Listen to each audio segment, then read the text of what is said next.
895 feet. That is the number that separates 25 million people from a water system that stops working. The Hoover Dam sits on Lake Mead, the largest reservoir in the United States, and the water inside that reservoir has been dropping for over 2 decades. And in 2026, federal projections show it could reach levels not seen since the reservoir was first filled in the 1930s. The question of what happens if that dam fails, or if the water behind it simply runs out, is no longer a fringe conversation. The Hoover Dam stands 726.4 feet from foundation to the roadway at the top. That makes it more than 171 feet taller than the Washington Monument. Shaped like a crescent wedge, the top of the dam is just 45 feet thick, but its base is 660 feet thick, the same distance as the length of 2 football fields measured end to end, and behind it, Lake Mead. At full pool, Lake Mead is, by volume, the largest reservoir in the United States.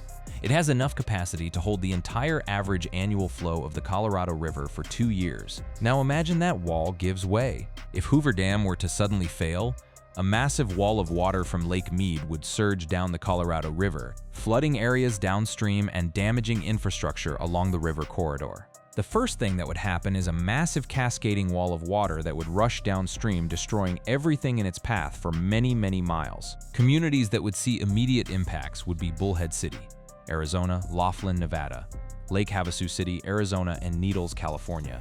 Any downstream dams would also likely burst from the force of the water. One of the closest is Davis Dam, located about 70 miles downstream. In a worst-case scenario, the surge of water from Hoover Dam could potentially overwhelm downstream dams, depending on their capacity and the size of the flood wave. If disaster struck and the Hoover Dam stopped functioning, a catastrophic amount of water from Lake Mead would be released. That water would likely cover an area of 10 million acres, 1 foot deep. 10 million acres. That amount of water could cover an area the entire state of New Jersey and even more acreage. Some speculate the water would spread into the Mojave National Preserve and communities in southeastern California, all the way to the Salton Sea, an area that was routinely flooded by the Colorado River before the dam was built in the 1930s. With little to no warning, the death toll from a disaster of this scale could range from 25,000 to 250,000 deaths. That range is not pulled from thin air. There is a historical comparison point, and it's one of the most devastating disasters in modern history. In August 1975, Typhoon Nina produced floods that were twice the 1,000-year levels as it stalled over Henan. The first day's total precipitation exceeded 40 inches, surpassing the area's total annual precipitation by some 1/5, and 3 more days of heavy downpours followed. The dam began to collapse shortly after 1 a.m. on August 8th, creating a rush of water up to 33 feet high and 7 miles wide in some areas, traveling at about 30 miles per hour. A total of 61 other dams and reservoirs also failed that day. The absence of an early warning system or an evacuation plan exacerbated the disaster, and 26,000 people died in the floods, according to the official death toll. In addition, an estimated 145,000 people died from epidemics and from famine. Some estimates put the total death toll at more than 220,000. The Banqiao Dam was an earthen dam, mud and clay. The Hoover Dam is 4.5 million cubic yards of concrete. But the lessons from Banqiao are not about the material the dam is built from. They are about what happens when water of that magnitude moves through a populated corridor with no time to react. So the real question becomes, is the Hoover Dam actually at risk of a catastrophic failure? The Hoover Dam is a concrete arch-gravity dam in the Black Canyon of the Colorado River, on the boundary between the U.S. states of Nevada and Arizona. Constructed between 1931 and 1936, during the Great Depression, it was dedicated on September 30th, 1935, by President Franklin D. Roosevelt. Its construction was the result of a massive effort involving thousands of workers and cost over 100 lives. That phrase, arch gravity, matters enormously. An arch gravity dam does not rely solely on its own mass to hold back water.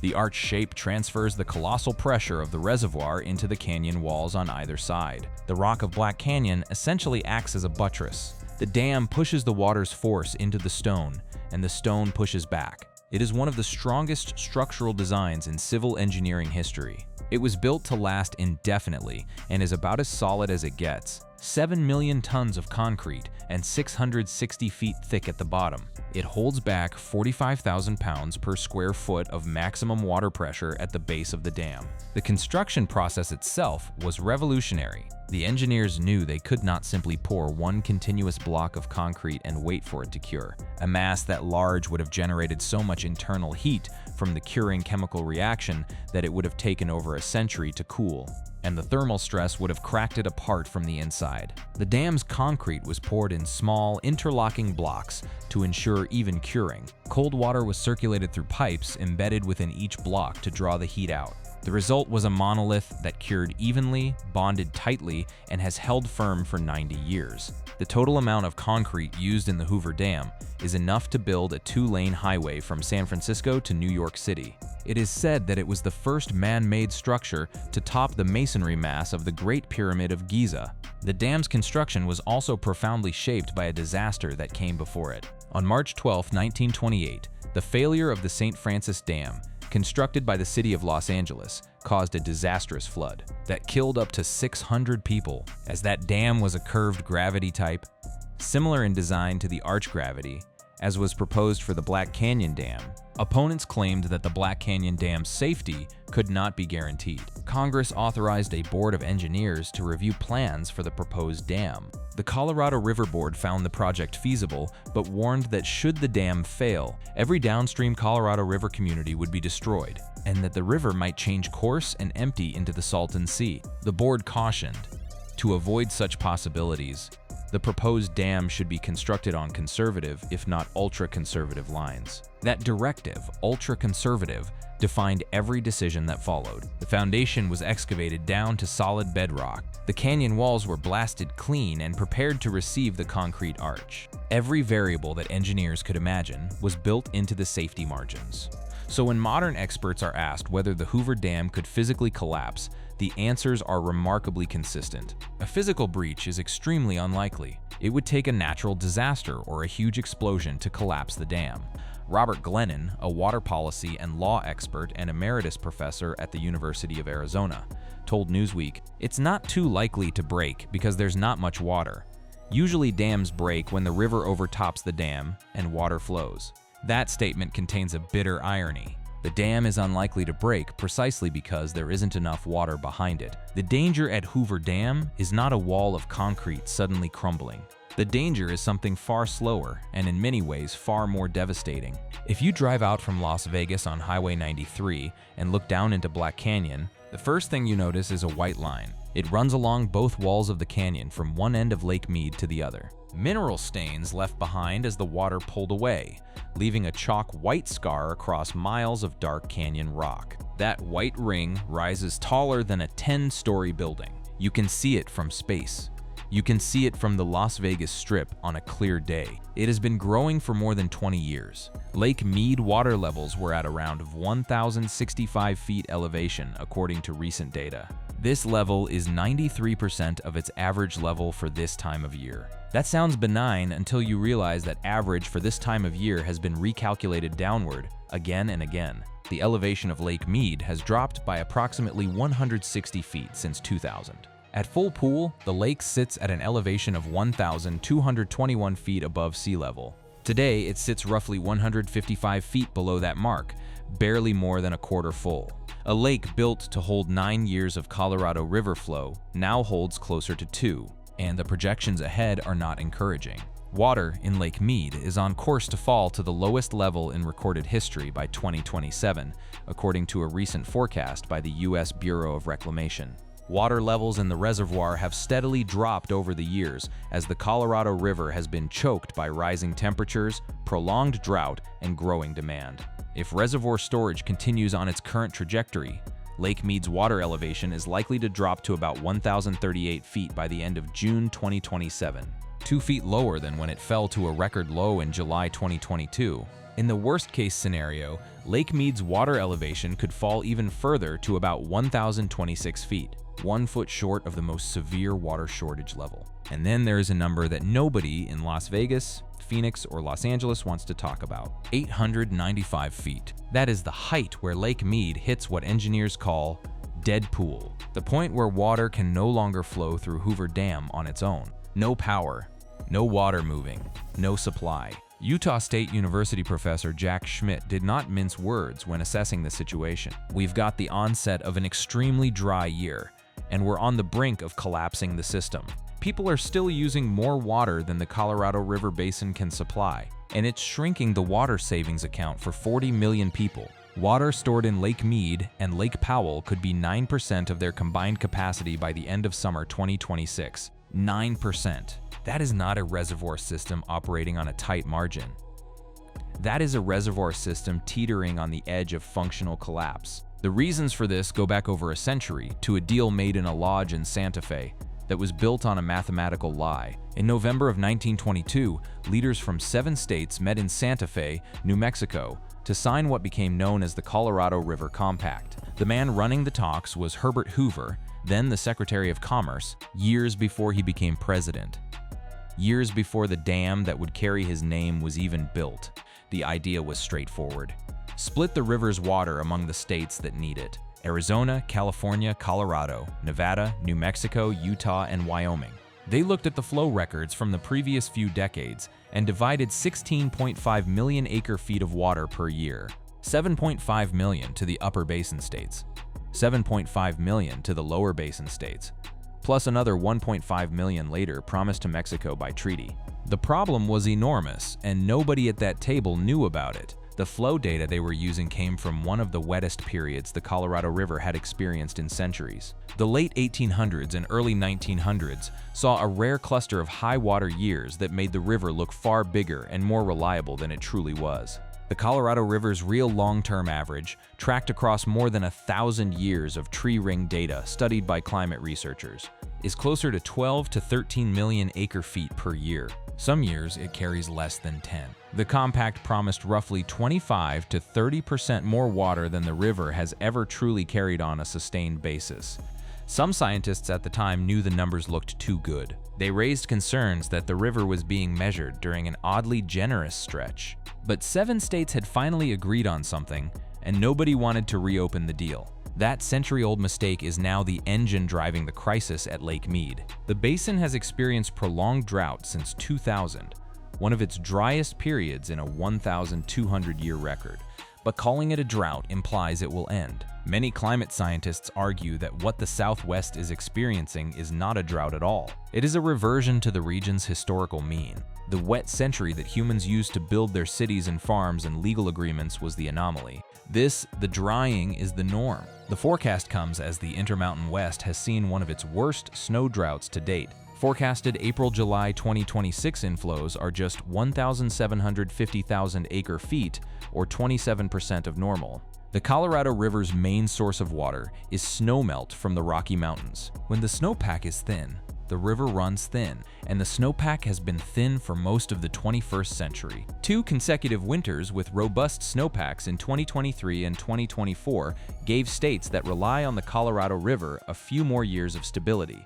But with a dismal water year approaching, Lake Mead and Lake Powell are on a path to record low elevations. Schmidt said, "We've done a poor job since then and never significantly recovered storage. The operating rules that govern how water is shared between the states expire at the end of 2026, and stakeholders are currently negotiating rules for post-2026 Colorado River operations. If they can't reach a deal ahead of a 2026 deadline, the federal government can step in and make those decisions itself." That is the political ticking clock underneath all of this. 7 states, 2 countries, 30 tribal nations, and 40 million people are watching a negotiation that will determine who gets water and who doesn't. And it's playing out against a backdrop of a river that simply does not have enough water for what was promised. So is the Hoover Dam collapsing? Not in the way the title implies. Not a sudden crumbling of concrete. Not a wall of water racing through Black Canyon with hours to spare. Hoover Dam is considered one of the safest large dams in the world. Several factors make a catastrophic failure extremely unlikely. Because of these safeguards, experts consider Hoover Dam structurally very secure. But the dam is failing in a different way. A slow, grinding, functional death. According to the Bureau of Reclamation, If Lake Mead falls another 20 feet, Hoover Dam's capacity to generate electricity would be slashed by 70% from its current level. That is not a distant hypothetical. Under the probable minimum scenario, Lake Mead's elevation is projected to be 1,054 feet on December 31, 2026. At the lake's current elevation of around 1,065 feet, a 20-foot drop is well within the range of Bureau projections for the near future. The reason is physics. Dams like Hoover function based on the principle of hydraulic head, which is the difference in elevation between the top of the reservoir and the intake pipes for the dam's powerhouse. When the hydraulic head drops, so does the water pressure that can trigger the formation of air bubbles in the water, which can gouge and damage the turbines in a process called cavitation. The dam's older turbines, 12 of the original generation, were never designed to operate at these water levels. The agency estimates that replacing the 12 turbines would cost $156 million.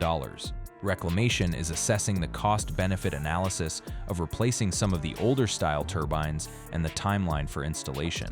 Ordering new turbines is a lengthy process as they have to be designed, model-tested, built, and ultimately installed. In February 2026, the situation reached a new phase. The Bureau of Reclamation estimated $200 million of maintenance is needed over the next decade. Nevada lawmakers celebrated the release of $52 million in ratepayer funds that had been locked in an inaccessible account for years. Using them now, and I mean now, avoids unnecessary delay, strengthens our infrastructure, and supports sound stewardship of a national asset, said Colorado River Commission Chairwoman Pui Premsrud. The U.S. Army Corps of Engineers considers Hoover Dam to be high hazard, meaning that should it ever fail, the loss of life and property would be catastrophic. That high hazard label does not mean the dam is about to break. It means the consequences of failure, however unlikely, are so severe that it demands the highest level of scrutiny. And the consequences of a functional collapse, the dam still standing, but no longer delivering water or power, are devastating in their own right. Las Vegas gets all of its water from Lake Mead. The water system has a few days' worth of reserves, a few days for a metropolitan area of over 2 million people. The destruction of irrigation water supplies would also have a devastating effect on farming in the region. Farmers in the Imperial Valley get most of their water from the Colorado River Basin, and these irrigation systems would collapse. Today, the Imperial Valley is home to more than 500,000 acres of farmland and produces more than $1 billion in fruits and vegetables every year. If you live in New York City, why should you care about the flow in the Colorado River? And the answer is, do you like to eat salad? Most Americans do, and between November and March, more than 90% of the salad greens to leafy lettuces comes from this region. So if there's no water flowing down the river, there's no salad. The Hoover Dam typo that a water policy official accidentally displayed during a presentation in Phoenix wasn't really a typo at all. Arizona's State Water Agency director noticed the misspelling and asked, "Is that Freudian, or did you put Hoover Dam on purpose?" For the millions of water and power customers in the Colorado River, it certainly feels that way. The typo received a knowing laugh from those in the room because it cuts close to the truth. The Hoover Dam is not collapsing in 48 hours. No evacuation order has been issued. The concrete is holding, but the water behind it is vanishing. And with it, the electricity, the irrigation, the drinking water, and the fragile legal framework that has kept the American Southwest alive for a century. The real collapse is not a wall of concrete breaking apart. It is an entire way of life built on a river that was never as big as people believed, slowly running out of time. Schmidt emphasized the need for immediate water conservation efforts to reduce water use across all 7 states that rely on the river, to protect the river and its reservoirs from collapse. The 2026 deadline for new operating rules is now months away. If a deal is reached, it will define how 40 million people share a shrinking resource. If a deal is not reached, the federal government will impose one. Either way, the age of pretending the Colorado River can supply everything it was promised is over. The dam stands. For now, the concrete holds. But the water is leaving. And when it's gone, the dam becomes a monument. The largest, most expensive monument to a century-old miscalculation ever built.